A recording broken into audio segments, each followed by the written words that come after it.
Good morning friends.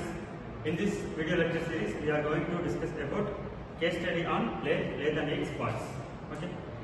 Lathe is the father of the machine. It is also known as the father of the machine. As it is named as the father of the machine, the major functions or major machining process of all the manufacturing process takes place in the lathe machine. Bed. This portion is the bed. Above the bed, all other parts of the lathe machines has been mounted. First part is the headstock. The other name of headstock is also known as the light center. Why it is known as the light center? Because the workpiece fitted in the light center rotates. The other name of tailstock is known as the dead center. Okay. Why it is known as the dead center? Because it only supports the workpiece, it does not rotate along with the workpiece. So it is known as the dead center. This is the light center.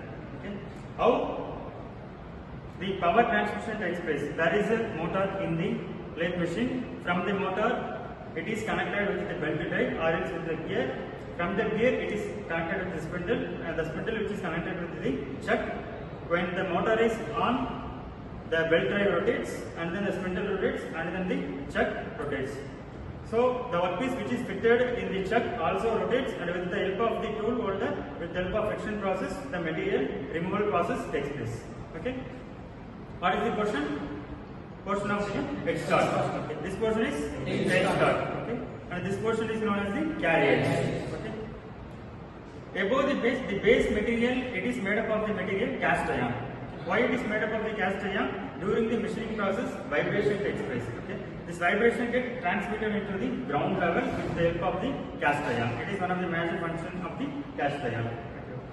This portion, the workpiece which is fitted into the component, this portion is known as the chuck. This chuck is known as the three-jaw chuck. Okay. Why it is named as the three-jaw chuck? Because it has the three-jaw, and there are about other different types of workpiece holding component. Some of them are four-jaw chuck. The major difference between three-jaw and four-jaw chuck is while we remove the with the help of the key, the jaw expands and contracts uniformly in the case of three-jaw chuck. Whereas in the case of four-jaw chuck, the individual jaws expand individually. Okay. The major importance of four-jaw chuck is we can mount different dimensions in the four-jaw chuck, whereas in the case of three-jaw chuck, we can only mount circular parts. We can only machine or we can fit only the circular part within the three-jaw chuck. This portion is known as the carriage.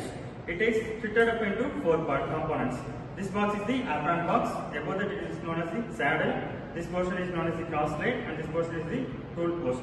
Components and then the tool post. The tool which is fitted here is which is used for the machining process. Okay. Above the bed, there are about two major portions. One is the flat portion. This portion is known as the guideways. This helps to guide the carriage to move along the leftwards and rightwards direction.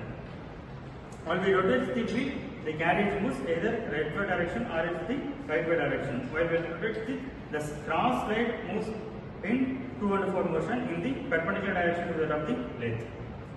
What is the other name of headstock? It is known as light center. The other name of tailstock is known as the dead center. This portion is known as the guideways, as it guides the carriage along the direction during the machining process. There are about two types of guideways. One is the inverted V-type guideways, and another one is the flat surface guideways. And then there are about two lead screw, two portions. Which this portion is known as the lead screw rod, and this is the one as the feed rod. During the threading process, it is mounted to the lead screw rod, and the machining process takes place. Next, we are going to discuss about the lathe operation. This is the workpiece material. The material is used here is the mileage tape, and this is the tool. The material here is the, what is the name of the tool material? Can anyone name the tool material? Cutting tool materials. This is the high-speed steel. Okay. This material is the mild steel. There are about different types of operations which can be performed in the lathe machine. Some of them are phasing, turning, and then knurling, taper turning, etc. Turning means reduction of the diameter of the workpiece material. Whereas in the case of facing, it is the process of reducing the length of the workpiece. Okay. The taper turning process is differentiated into, or there are about two types of turning process. One is the step turning process and another one is the taper turning process. Okay. In the taper turning process, in order to find the theta, there is one formula. That means D1. D1 means larger diameter of the taper turning, and the D minus D2. D2 means smaller diameter of the taper turning divided by 2L. L means length of the taper turning. Okay. And then this portion is known as this knurling process. Okay. This knurling process, which is used to grip the workpiece or workpiece material.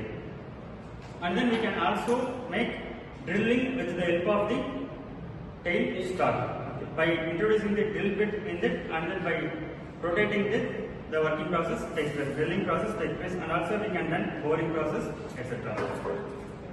And then we can also perform grooving. Grooving means reduction of the diameter of the workpiece material up to certain distance. Okay. This is an example of the knurling process. And also we can make the threading.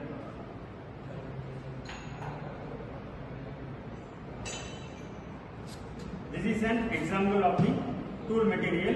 In this is the tool, and we can fit the insert in the tool, and then we can machine the workpiece material. Thank you.